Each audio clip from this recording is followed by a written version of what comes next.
Assalamualaikum warahmatullahi wabarakatuh. Perkenalkan, nama saya Maulina Habrianti dari Fakultas Ekonomi dan Bisnis Islam, Program Studi Perbankan Syariah dengan NIM 4221123. Saya dari Kecamatan Kadang Serang, Kabupaten Pekalongan. Di sini saya akan menjelaskan kembali mengenai yang pertama, yaitu apa itu Fakultas Ekonomi dan Bisnis Islam dengan keprodiannya Perbankan Syariah, dan yang kedua yaitu strategi belajar di perguruan tinggi yang telah disampaikan oleh Bapak Agus Arwani, dan yang ketiga yaitu tentang etika mahasiswa yang telah disampaikan oleh Ibu Susmi Ningsih, dan yang keempat yaitu kiat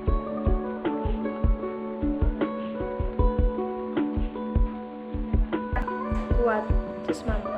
Berikut penjelasannya. Kemudian yang pertama yaitu Fakultas Ekonomi dan Bisnis Islam. Jadi sebelum menjadi IAIN, dulunya bagian dari Fakultas IAIN Walusongo. Kemudian di tahun 1997 menjadi STAIN Pekalongan. Kemudian menjadi besar dan adanya Fakultas Ekonomi dan Bisnis Islam Pekalongan di tahun 2016 berdasarkan Peraturan Presiden Nomor 73 Tahun 2016 tentang Ortek IAIN Pekalongan. Kemudian didukung dengan Keputusan Menteri Agama Nomor 2 Tahun 2017 Statuta IAIN Pekalongan, yang di situ mencantumkan bahwa salah satu dari 4 fakultas yang ada di IAIN Pekalongan adalah Fakultas Ekonomi Bisnis Islam IAIN Pekalongan. Begitu lahir di tahun 2017 ada 3 jurusan, yaitu Ekonomi Syariah, Perbankan Syariah, dan Akuntansi Syariah. Dan yang selanjutnya yaitu mengenai program studi perbankan syariah. Di sini saya akan membacakan visi dan misi perbankan syariah. Visi perbankan syariah yaitu terwujudnya program studi perbankan syariah Fakultas Ekonomi dan Bisnis Islam IAIN Pekalongan sebagai program studi terkemuka dan kompetitif di tingkat global dalam pengembangan harmonisasi ilmu dan agama dalam bidang perbankan syariah menuju masyarakat yang saleh, cerdas, unggul, dan moderatif. Dan selanjutnya yaitu misi perbankan syariah. Yang pertama, menyelenggarakan pendidikan untuk mahasiswa lulusan program studi perbankan syariah yang saleh, cerdas, unggul, dan moderat. Dan yang kedua yaitu mengembangkan harmonisasi ilmu dan agama di bidang perbankan syariah, terutama melalui penelitian dan publikasi ilmiah untuk pembangunan nasional. Yang ketiga, berperan aktif dalam pemberdayaan masyarakat melalui penguatan moderasi beragama di bidang perbankan syariah. Dan yang keempat, yaitu meningkatkan produktivitas dan daya saing prodi perbankan syariah di tingkat global. Dan yang terakhir yaitu nomor 5, menyelenggarakan tata kelola kelembagaan secara profesional, transparan, akuntabel, adil, dan bertanggung jawab. Dan di sini saya juga akan menjelaskan sejarah singkat dari program studi perbankan syariah. Jadi, S1 Perbankan Syariah sebenarnya adalah kelanjutan dari program D3 Perbankan Syariah. Dari prodi S1 ini baru diresmikan pada tahun 2017 dan mendapatkan SK dari Jenpendis bernomor 276 2017. Dan pada saat ini telah mendapatkan akreditasi B. Dan materi selanjutnya yaitu mengenai strategi belajar di perguruan tinggi. Pembahasan yang pertama itu kiat sukses belajar di Fakultas Ekonomi dan Bisnis Islam. Jadi mengapa sih kita kuliah? Tentunya harapan yang paling ideal mengapa kita kuliah, karena kuliah itu adalah bagian dari investasi masa depan. Kenapa? Karena yang pertama yaitu pengetahuan.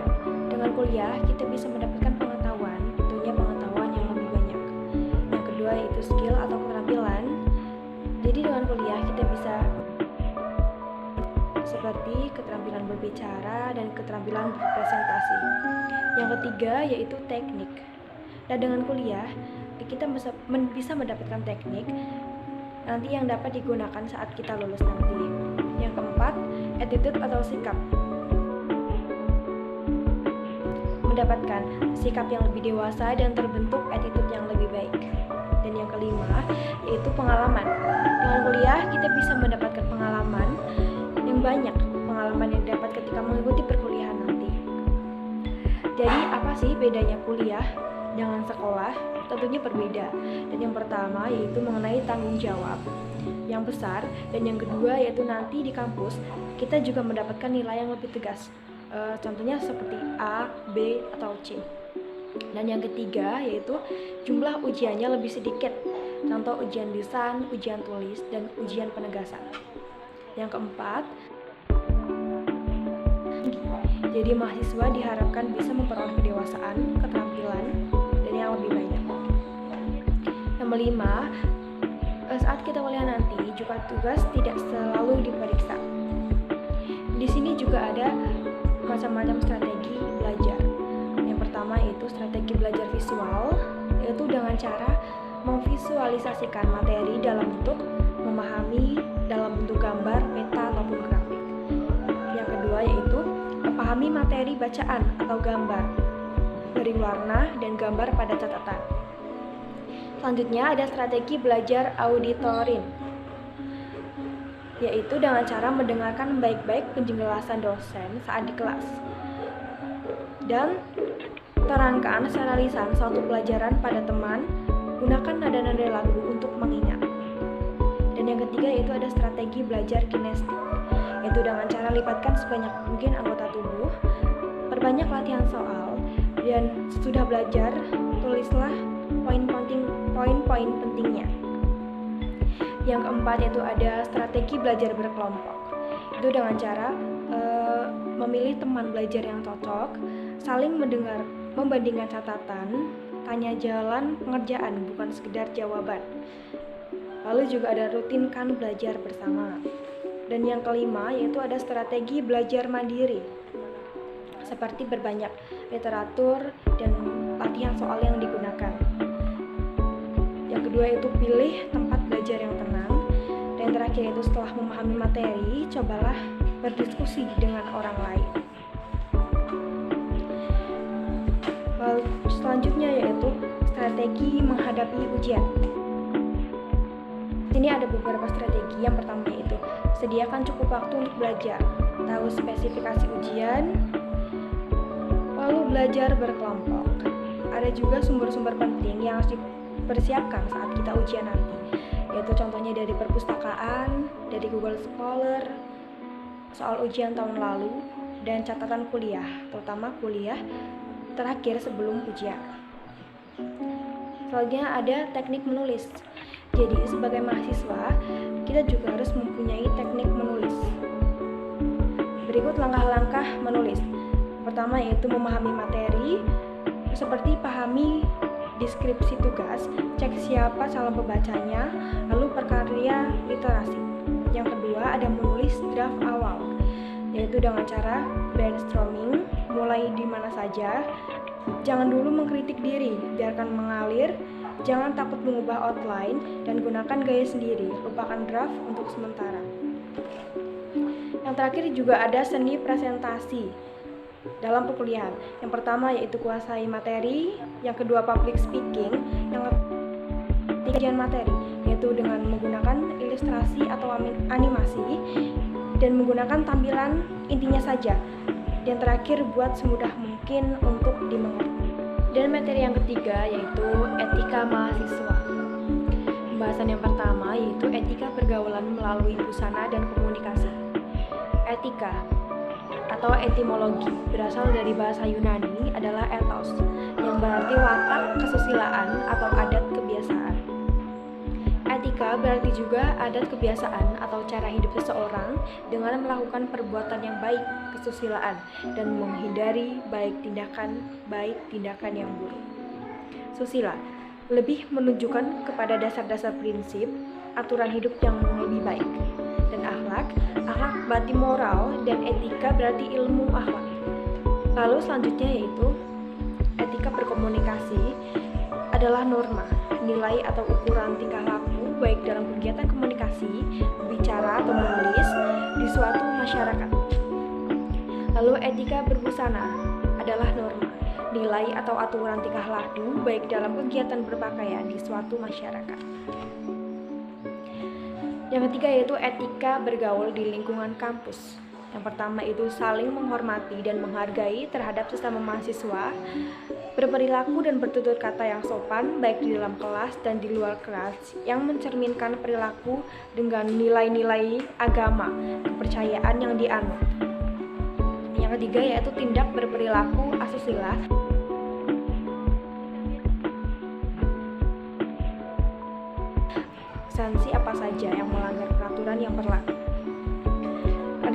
ada juga etika bergaul di luar kampus, yaitu menjadi contoh yang baik di lingkungan di mana mahasiswa itu berada dan berperilaku dan bertutur kata yang baik yang mencerminkan sebagaimana mahasiswa. Selanjutnya ada etika pergaulan mahasiswa dan dosen, yaitu membiasakan selalu memberi salam lebih dahulu kepada dosen bila bertemu. Lebih baik jika dibiasakan dengan berjabat tangan. Yang terakhir ada etika bergaulan sesama mahasiswa, yaitu dengan jangan berprasangka buruk terhadap teman tanpa fakta karena hasutan atau fitnah. Lalu biasakan menolong teman yang membutuhkan, bisa materi, fasilitas, atau kebijakan yang bisa diusulkan. Dan materi yang keempat yaitu giat menulis karya ilmiah.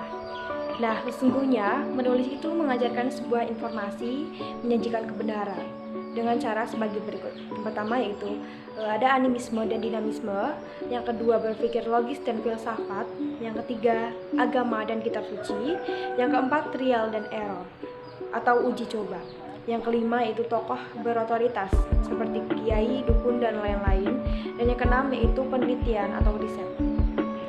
Lalu apa sebenarnya makna penelitian atau riset yang familiar di dunia kampus? Penelitian itu bisa kita maknai sebagai sebuah cara mencari kebenaran dengan cara sungguh-sungguh dengan menjunjung tinggi prinsip ilmiah, yaitu jujur, objektif, dan sistematis.